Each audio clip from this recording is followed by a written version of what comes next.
Welcome back to my YouTube channel. ಈ ಒಂದು ವಿಡಿಯೋದಲ್ಲಿ ಸಿಕ್ಸ್ ಸೆಮಿಸ್ಟರ್ ಬಿ ಕಾಮ್ಗೆ ಇನ್ವೆಸ್ಟ್ಮೆಂಟ್ ಮ್ಯಾನೇಜ್ಮೆಂಟ್ ಅಂತ ಸಬ್ಜೆಕ್ಟ್ ಏನಿದೆ, ಆ ಒಂದು ಸಬ್ಜೆಕ್ಟ್ಗೆ ಸಂಬಂಧಪಟ್ಟಂತ ಚಾಪ್ಟರ್ ವೈಸ್ ಇಂಪಾರ್ಟೆಂಟ್ ಟಾಪಿಕ್ ಏನು ಮತ್ತೆ ಯಾವೆಲ್ಲ ಚಾಪ್ಟರ್ಲಿ ಎಷ್ಟು ಮಾರ್ಕ್ಸ್ ಬರ್ಬೋದು ಅನ್ನೋದನ್ನ ನಾನು ನಿಮಗೆ ಈ ಒಂದು ವಿಡಿಯೋದಲ್ಲಿ ತಿಳಿಸ್ಕೊಡ್ತೀನಿ. ಸೊ ಅದಕ್ಕೂ ಮುಂಚೆ ಯಾರೆಲ್ಲ ನನ್ನ ಒಂದು ಯೂಟ್ಯೂಬ್ ಚಾನಲ್ಗೆ ಇನ್ನೂ ಸಬ್ಸ್ಕ್ರೈಬ್ ಮಾಡ್ಕೊಂಡಿಲ್ಲ ಅಂದ್ರೆ ದಯವಿಟ್ಟು ಸಬ್ಸ್ಕ್ರೈಬ್ ಮಾಡ್ಕೊಳ್ಳಿ, ಆದಷ್ಟು ಶೇರ್ ಮಾಡಿ, ಸಪೋರ್ಟ್ ಮಾಡಿ ಅಂತ ಕೇಳ್ಕೊಳ್ತಾ ಫಸ್ಟ್ ಯೂನಿಟ್ ಏನ್ ಹೇಳುತ್ತೆ ಅಂತ ಹೇಳಿದ್ರೆ, ಮಾಡ್ಯೂಲ್ ನಂಬರ್ 1 ಬಂದು ಕಾನ್ಸೆಪ್ಟ್ ಆಫ್ ಇನ್ವೆಸ್ಟ್ಮೆಂಟ್ ಅಂತ. ಸೊ ನೋಡಿ, ಈ ಒಂದು ಯೂನಿಟ್ ಅಲ್ಲಿ ನೀವು ಎಕ್ಸ್ಪೆಕ್ಟ್ ಮಾಡ್ತೀರಾ ಅಂದ್ರೆ 2 ಮಾರ್ಕ್ಸ್ ಕ್ವಶನ್ಗೆ 2 ಕ್ವಶನ್ಸ್ ಅನ್ನ ನೀವು ಎಕ್ಸ್ಪೆಕ್ಟ್ ಮಾಡ್ಬೋದು.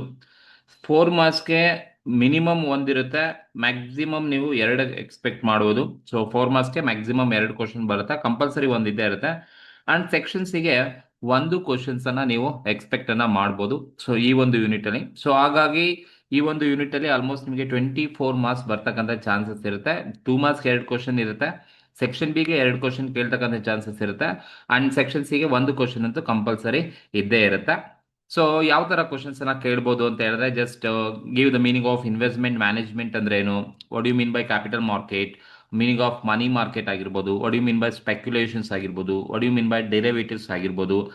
ಇವೆಲ್ಲ ಸೆಕ್ಷನ್ ಎ 2 ಮಾರ್ಕ್ಸ್ ಕ್ವಶನ್ಸ್ ಅಲ್ಲಿ ಕೇಳ್ತಕ್ಕಂಥ ಚಾನ್ಸಸ್ ಆದ್ರೆ, difference between investment and speculation section B ಕೇಳ್ತಕ್ಕಂಥ ಚಾನ್ಸಸ್ ಇರುತ್ತೆ. Explain the features or characteristics of good investment either section B either section C, ಎಲ್ಲಿ ಬೇಕಾದ್ರೂ ಕೇಳ್ಬೋದು. And what are the objectives of investment management section ಬಿಗೆ ಕೇಳ್ತಕ್ಕಂಥ chances ಇರುತ್ತೆ. And investment process ಅನ್ನ ಕೇಳಿದ್ರೆ 100% ಇದು ಸೆಕ್ಷನ್ ಸಿಗೆ ಬರ್ತಕ್ಕಂಥ ಕ್ವಶನ್ ಆಗಿರುತ್ತೆ. ಈ explain the concept of financial instruments section ಸಿಗೆ ಕೇಳ್ಬೋದು, ಇಲ್ಲಾಂದ್ರೆ ಸೆಕ್ಷನ್ ಬಿಗೆ ಬೇಕಾದ್ರೆ ಕೇಳ್ಬೋದು. ನೀವು ಫಿನಾನ್ಷಿಯಲ್ ಇನ್ಸ್ಟ್ರೂಮೆಂಟ್ ಕಾನ್ಸೆಪ್ಟ್ ಅನ್ನ ಓದ್ಕೊಂಡ್ರೆ ಅಲ್ಲಿ ಮನಿ ಮಾರ್ಕೆಟ್ ಇನ್ಸ್ಟ್ರೂಮೆಂಟ್ ಬರುತ್ತೆ, ಕ್ಯಾಪಿಟಲ್ ಮಾರ್ಕೆಟ್ ಇನ್ಸ್ಟ್ರೂಮೆಂಟ್ ಬರುತ್ತೆ. ನೀವು ಸಪರೇಟ್ ಆಗಿ ಕೇಳಿದ್ರು ಬರೀತೀರಾ, ಕೇಳಿಲ್ಲ ಅಂದ್ರೆ ಬರೀ ಫಿನಾನ್ಷಿಯಲ್ ಇನ್ಸ್ಟ್ರೂಮೆಂಟ್ ಅಂತ ಕೇಳಿದ್ರು ಕೂಡ ನೀವು ಇದರಲ್ಲಿ ಬರೀಬಹುದು. ಸೊ ಹಾಗಾಗಿ ಈ ಒಂದು ಕ್ವಶನ್, ಈ ಒಂದು ಯೂನಿಟ್ ಅಲ್ಲಿ ಸೆಕ್ಷನ್ ಬಿಗೆ 2 ಕ್ವಶನ್ಸ್ ಕಂಪಲ್ಸರಿ ಇರುತ್ತೆ, ಸೆಕ್ಷನ್ ಸಿಗೆ ಒಂದು ಕ್ವಶನ್ಸ್ ಅಂತೂ ಕಂಪಲ್ಸರಿ ಇರುತ್ತೆ. ಇದರಲ್ಲೇ ಬರ್ತಕ್ಕಂಥದ್ದು ಒಂದು ಕ್ವಶನ್, ಐದರ್ ಫೀಚರ್ಸ್, ಇಲ್ಲ ಅಂದ್ರೆ ಇನ್ವೆಸ್ಟ್ಮೆಂಟ್ ಪ್ರೋಸೆಸ್, ಇಲ್ಲ ಅಂದ್ರೆ ಆಬ್ಜೆಕ್ಟಿವ್ಸ್, ಇಲ್ಲ ಅಂದ್ರೆ ಕಾನ್ಸೆಪ್ಟ್ ಆಫ್ ಫಿನಾನ್ಷಿಯಲ್ ಇನ್ಸ್ಟ್ರೂಮೆಂಟ್. ಒಟ್ಟು 3 ಕ್ವಶನ್ಸ್ ನೀವು ಎಕ್ಸಾಮಿನೇಷನ್ಸ್ ಅಲ್ಲಿ ಈ ಒಂದು ಯೂನಿಟ್ ಅಲ್ಲಿ ಎಕ್ಸ್ಪೆಕ್ಟ್ ಮಾಡಬಹುದು, ಸೆಕ್ಷನ್ ಬಿ ಮತ್ತೆ ಸೆಕ್ಷನ್ ಸಿಗೆ. ಅಂಡ್ ಸೆಕ್ಷನ್ ಎಗೆ ಮೀನಿಂಗ್ ಅನ್ನ 2 ಮಾರ್ಕ್ಸ್ ಮೀನಿಂಗ್ಸ್ ಅನ್ನ ಕೇಳ್ತಾರೆ. ಸೊ ನೀವೇನು 12 ಮಾರ್ಕ್ಸ್ಗೆ ಓದ್ಕೊಂಡಿರ್ತೀರ ಅದರಲ್ಲಿ ಇರ್ತಕ್ಕಂಥ ಮೀನಿಂಗ್ಸ್ ಅನ್ನ ನೀವು ಸೆಕ್ಷನ್ ಎಗೆ ಬರೀತೀರಾ. ಸೊ ಇದು ಓವರ್ ಆಲ್ ಫಸ್ಟ್ ಯೂನಿಟ್ ಅಲ್ಲಿ ಇರ್ತಕ್ಕಂಥದ್ದು. ಅಂಡ್ ಸೆಕೆಂಡ್ ಯೂನಿಟ್ ಬಂದೆ ಫಂಡಮೆಂಟಲ್ ಅನಾಲಿಸಿಸ್ ಅಂತ. ಸೊ ಈ ಒಂದು ಯೂನಿಟ್ ಅಲ್ಲೂ ಅಷ್ಟೇ ನೀವು ಸೆಕ್ಷನ್ ಎಗೆ 2 ಮಾರ್ಕ್ಸ್ ಕ್ವಶನ್ಗೆ ಸಂಬಂಧಪಟ್ಟಂತೆ 2 ಕ್ವಶನ್ಸ್ ಅನ್ನ ನೀವು ಎಕ್ಸ್ಪೆಕ್ಟ್ ಮಾಡ್ಬೋದು. ಸೆಕ್ಷನ್ ಬಿಗೆ ಒಂದು ಕ್ವಶನ್ ಅಂತೂ ಕಂಪಲ್ಸರಿ ಇದ್ದೇ ಇರುತ್ತೆ, ಸೆಕ್ಷನ್ ಸಿಗೂ ಕೂಡ ಒಂದು ಕ್ವಶನ್ ಅಂತೂ ಕಂಪಲ್ಸರಿ ಇರುತ್ತೆ. So what you mean by fundamental analysis ಅಂದ್ರೆ ಏನು, ಅಥವಾ ಇಂಡಸ್ಟ್ರಿ ಅನಾಲಿಸಿಸ್ ಅಂದ್ರೆ ಏನು, ಕಂಪನಿ ಅನಾಲಿಸಿಸ್ ಅಂದ್ರೆ ಏನು. ಸೊ ಈ ತರ 2 ಮಾರ್ಕ್ಸ್ ಕ್ವಶನ್ಸ್ ಅನ್ನ ಕೇಳಬಹುದು. ಸೆಕ್ಷನ್ ಸಿ ಅಥವಾ ಸೆಕ್ಷನ್ ಬಿ ಕೇಳ್ತಾರೆ, ಇಲ್ಲಿರೋ ಕಾನ್ಸೆಪ್ಟ್ ಅಲ್ಲೇ ಯಾವ್ದಾದ್ರು ಕೇಳ್ತಾರೆ. So explain the phase of business cycle ಆಗಿರ್ಬೋದು, ಅಥವಾ explain the objectives of fundamentals analysis ಅಂತ ಕೇಳ್ಬೋದು, ಇದು ಸೆಕ್ಷನ್ ಸಿಗೆ ಕೇಳ್ಬೋದು. ಅಥವಾ ಎಕ್ಸ್ಪ್ಲೈನ್ ಅಬೌಟ್ ಇಂಡಸ್ಟ್ರಿ ಅನಾಲಿಸಿಸ್ ಮತ್ತೆ ಕಂಪನಿ ಅನಾಲಿಸಿಸ್ ಆಗಿರ್ಬೋದು, ಇದನ್ನ ಬೇಕಾದ್ರೆ ಸೆಕ್ಷನ್ ಸಿ ಅಥವಾ ಸೆಕ್ಷನ್ ಬಿಗೆ ಕೇಳ್ತಕ್ಕಂಥ ಚಾನ್ಸಸ್ ಇರುತ್ತೆ. So write a note on EIC framework ಅನ್ನ ಬರೀರಿ ಅಂತ ಹೇಳ್ಬಿಟ್ಟು ಐದರ್ ಸೆಕ್ಷನ್ ಬಿ ಬೇಕಾದ್ರೂ ಕೇಳ್ಬೋದು. ಸೊ ಒಟ್ಟಲ್ಲಿ ಒಂದು ಕ್ವಶನ್ ಸೆಕ್ಷನ್ ಬಿ ಇರುತ್ತೆ, ಒಂದು ಕ್ವಶನ್ ಸೆಕ್ಷನ್ ಎಗೆ ಸಿಗೆ ಕಂಪಲ್ಸರಿ ಇರುತ್ತೆ. ಸೆಕ್ಷನ್ ಎಗ್ ಮಾತ್ರ 2 ಕ್ವಶನ್ಸ್ ಅನ್ನ ಜನರಲ್ ಆಗಿ ಮೀನಿಂಗ್ ಅನ್ನ ಕೇಳ್ತಕ್ಕಂಥ ಚಾನ್ಸಸ್ ಇರುತ್ತೆ. ಸೊ ಒಟ್ಟಿನಲ್ಲಿ ಈ ಒಂದು ಯೂನಿಟ್ ಕೂಡ ನಿಮಗೆ 16 ಮಾರ್ಕ್ಸ್ ಅಥವಾ 20 ಮಾರ್ಕ್ಸ್ ನಿಮಗೆ ಈ ಒಂದು ಯೂನಿಟ್ ಅಲ್ಲಿ ಸಿಗ್ತಕ್ಕಂಥ ಚಾನ್ಸಸ್ ಇರುತ್ತೆ. ಅಂಡ್ ಯೂನಿಟ್ ನಂಬರ್ 3 ಬಂದು ಟೆಕ್ನಿಕಲ್ ಅನಾಲಿಸಿಸ್ ಅಂತ ಇರ್ತಕ್ಕಂಥದ್ದು.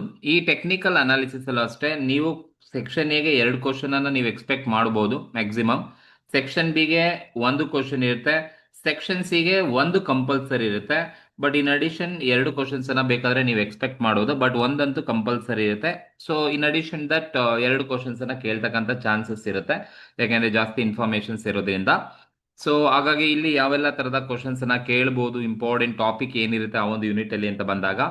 So what you mean by technical analysis ಅಂತ 2 ಮಾರ್ಕ್ಸ್ ಅಲ್ಲಿ ಕೇಳ್ಬೋದು. Give the meaning of RSI ಅಂತ 2 ಮಾರ್ಕ್ಸ್ ಅಲ್ಲಿ ಕೇಳ್ಬೋದು. What you mean by trend analysis ಅಂತ ಬೇಕಾದ್ರೂ ಕೇಳ್ಬೋದು. Explain the tools of technical analysis ಅಂತ ಕೇಳ್ಬೋದು, ಸೆಕ್ಷನ್ ಬಿ ಗೆ ಕೇಳ್ತಕ್ಕಂಥ question. So this is the concept of mathematical and market indicator of technical analysis, section C ಬೇಕಾದ್ರೆ ಕೇಳ್ಬೋದು.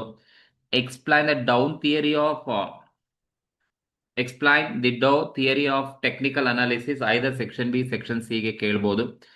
And explain the concept of empirical test for different form of market efficiency ಅಂತ ಏನ್ ಕೇಳುತ್ತಾರೆ, ಇದು section B ಗೆ ಕೇಳ್ಬೋದು. So ನೀವು market indicators ಓದ್ಕೊಂಡು ಅದ್ರಲ್ಲಿ ನಿಮ್ಗೆ ಆನ್ಸರ್ಸ್ ಇದ್ದೇ ಇರುತ್ತೆ.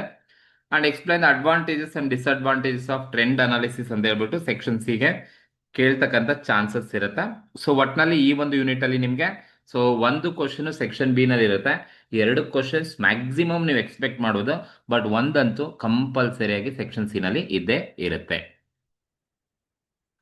ಅಂಡ್ ಯೂನಿಟ್ ನಂಬರ್ 4 ಬಂದಾಗ ನೋಡಿ, ಈ ಒಂದು ಯೂನಿಟ್ ಅಲ್ಲೂ ಅಷ್ಟೇ. ಸೊ ಯೂನಿಟ್ ನಂಬರ್ 4 ಅಲ್ಲಿ ನೀವು 2 ಮಾರ್ಕ್ಸ್ ಓದ್ಕೊಳ್ತೀರಾ ಅಂದ್ರೆ 2 ಕ್ವಶನ್ 2 ಮಾರ್ಕ್ಸ್ ಬರುತ್ತೆ.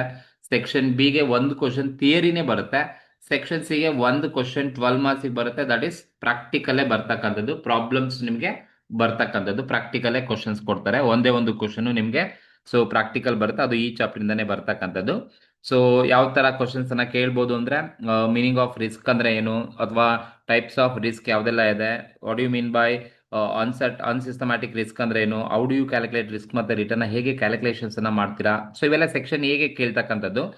ಅಂಡ್ ಸೆಕ್ಷನ್ಸ್ ಬಿ ಗೆ ಕೇಳಿದ್ರೆ explain the sources of risk ಅಂತ ಬೇಕಾದ್ರೆ ಕೇಳ್ಬೋದು, ಅಥವಾ explain the different types of risk ಅಂತ ಬೇಕಾದ್ರೆ ಕ್ವಶನ್ಸ್ ಅನ್ನ ಕೇಳ್ಬೋದು. ಸೊ ಇವೆಲ್ಲ ಥಿಯರಿ ಬಂದ್ಬಿಟ್ಟು ಸೆಕ್ಷನ್ ಬಿ ನಲ್ಲಿ ಇರುತ್ತೆ. ಒಂದು ಕ್ವಶನ್ ಅಂತೂ ಕಂಪಲ್ಸರಿ 12 ಮಾರ್ಕ್ಸ್ಗೆ ಪ್ರಾಬ್ಲಮ್ಸ್ ಇರುತ್ತೆ. ಸೊ ವೆರಿ ಮೋಸ್ಟ್ ಇಂಪಾರ್ಟೆಂಟ್, ನಿಮ್ಮ ಕ್ವಶನ್ ಪೇಪರ್ ಏನಿದೆ, 2 ವರ್ಷದ ಕ್ವಶನ್ ಪೇಪರ್ ಏನಿದೆ ಅದರಲ್ಲಿ ಇರ್ತಕ್ಕಂಥ ಕ್ವಶನ್ಸ್ ಅನ್ನ ಕರೆಕ್ಟ್ ಆಗಿ ಸಾಲ್ವ್ ಮಾಡ್ಕೊಳ್ಳಿ. ಅದೇ ತರದ ಕ್ವಶನ್ಸ್ ನಿಮ್ಗೆ ಈ ಒಂದು ರಿಸ್ಕ್ ಮತ್ತೆ ರಿಟರ್ನ್ ಅನ್ನ ಕ್ಯಾಲ್ಕುಲೇಟ್ ಮಾಡೋದ್ರ ಮೇಲೆ ಕ್ವಶನ್ಸ್ ಅನ್ನ ಕೇಳಿರ್ತಾರೆ. ಸೊ ನಾನು ಕೂಡ ಆ ಒಂದು ಕ್ವಶನ್ ಪೇಪರ್ ಅನ್ನ ಸಾಲ್ವ್ ಮಾಡಿಬಿಟ್ಟು ನಿಮ್ಮ ಮುಂದಿನ ದಿನದಲ್ಲಿ ಆ ಒಂದು ವಿಡಿಯೋನ ಅಪ್ಲೋಡ್ ಮಾಡ್ಕೊಡ್ತೀನಿ. ಸೊ ಇದು ಒಂದು ಯೂನಿಟ್ ನಂಬರ್ 4 ಅಲ್ಲಿ ಇರ್ತಕ್ಕಂಥದ್ದು. ಅಂಡ್ ಲಾಸ್ಟ್ ಯೂನಿಟ್ ಅಂತ ಬಂದಾಗ ತುಂಬಾ ಈಸಿ ಇರ್ತಕ್ಕಂಥ ಕಾನ್ಸೆಪ್ಟ್ ಇರೋದು ಪೋರ್ಟ್ಫೋಲಿಯೋ ಮ್ಯಾನೇಜ್ಮೆಂಟ್ ಅಂತ. ಸೊ ಇಲ್ಲಿ ನೀವು 2 ಕ್ವಶನ್ 2 ಮಾರ್ಕ್ಸ್ ತಗೊಳ್ಳಿ, 1 question section B, 1 question section C ಇರುತ್ತೆ. ಸೊ ನಾನು ಇದೇನು ಡಿಸ್ಪ್ಲೇ ಮಾಡಿದ್ದೇನೆ, ಸೊ ಈ ಕ್ವಶನ್ಸ್ ಗಳಲ್ಲೇ ಯಾವ್ದಾದ್ರು ಕ್ವಶನ್ಸ್ ಗಳನ್ನ ನಿಮ್ಗೆ ಕೇಳ್ತಕ್ಕಂಥ ಚಾನ್ಸಸ್ ಇರುತ್ತೆ. So objectives of portfolio management ನ ಎಕ್ಸ್ಪ್ಲೈನ್ ಮಾಡಿ ಅಂತ ಸೆಕ್ಷನ್ ಬಿ ಕೇಳ್ಬೋದು. ಪ್ರೋಸೆಸ್ ಆಫ್ ಪೋರ್ಟ್ಫೋಲಿಯೋ ಮ್ಯಾನೇಜ್ಮೆಂಟ್ ಅನ್ನ ಕೇಳ್ಬೋದು. Steps in process of portfolio management, this is compulsory purely section C question. And Sharpe's index model, this is section B question ಕೇಳ್ತಕ್ಕಂಥ chances ಇರುತ್ತೆ. Steps involved in performance evaluations ಅಲ್ಲಿ section B ಗೆ ಕೇಳ್ತಕ್ಕಂಥ chances ಇರುತ್ತೆ. Objectives ಕೂಡ section B ಅಥವಾ section C ಗೆ ಕೇಳ್ತಕ್ಕಂಥ ಚಾನ್ಸಸ್ ಇರುತ್ತೆ. ಸೊ ನೀವು ಈ ಒಂದು ಯೂನಿಟ್ ಅನ್ನು ಕೂಡ ನೀವು ಈಸಿಯಾಗಿ ಓದ್ಕೋಬಹುದು, ತುಂಬಾ ಈಸಿ ಇರ್ತಕ್ಕಂಥ ಯೂನಿಟ್ ಆಗಿರೋದ್ರಿಂದ. ಸೊ ಒಟ್ಟಿನಲ್ಲಿ ಈ ಒಂದು ಯೂನಿಟ್ ಅಲ್ಲೂ ಕೂಡ ನಿಮಗೆ 20 ಮಾರ್ಕ್ಸ್ ಅನ್ನ ನೀವು ಸೊ ಈ ಒಂದು ಯೂನಿಟ್ ಅಲ್ಲೂ ಕೂಡ ನೀವು 20 ಮಾರ್ಕ್ಸ್ ಅನ್ನ ಎಕ್ಸ್ಪೆಕ್ಟ್ ಮಾಡಬಹುದು. ಸೊ ಇದು ಓವರ್ ಆಲ್ ಇನ್ವೆಸ್ಟ್ಮೆಂಟ್ ಮ್ಯಾನೇಜ್ಮೆಂಟ್ ಇರ್ತಕ್ಕಂಥದ್ದು ಟೋಟಲ್ 5 ಯೂನಿಟ್ಸ್ ಏನಿದೆ. ಸೊ 5 ಯೂನಿಟ್ ಇಂದ ಯಾವ್ಯಾವ ಚಾಪ್ಟರ್ ಅಲ್ಲಿ ಎಷ್ಟೆಷ್ಟು ಮಾರ್ಕ್ಸ್ ಬರುತ್ತೆ ಅಂತ ನಾನು ನಿಮಗೆ ಈ ಒಂದು ವಿಡಿಯೋದಲ್ಲಿ ತಿಳಿಸ್ಕೊಟ್ಟಿರೋದು. ಸೊ ಹಾಗಾಗಿ ನನ್ನ ಒಂದು ವಿಡಿಯೋ ನಿಮಗೆ ಇಷ್ಟ ಆಗಿದ್ರೆ ದಯವಿಟ್ಟು ಸಬ್ಸ್ಕ್ರೈಬ್ ಮಾಡಿ, ಲೈಕ್ ಮಾಡಿ, ಶೇರ್ ಮಾಡಿ, ಕಮೆಂಟ್ ಮಾಡಿ. ಹಾಗೆ ನಿಮಗೆ ಯಾವ ಟಾಪಿಕ್ ಬೇಕೋ ಆ ಟಾಪಿಕ್ ಅನ್ನ ಕಮೆಂಟ್ ಮೂಲಕ ತಿಳಿಸಿ. ಮುಂದಿನ ದಿನದಲ್ಲಿ ಆ ಒಂದು ಕಮೆಂಟ್ಗೆ ಸಂಬಂಧಪಟ್ಟಂತ ವಿಡಿಯೋಸ್ ಅನ್ನ ಅಪ್ಲೋಡ್ ಮಾಡ್ತೀನಿ. Thank you.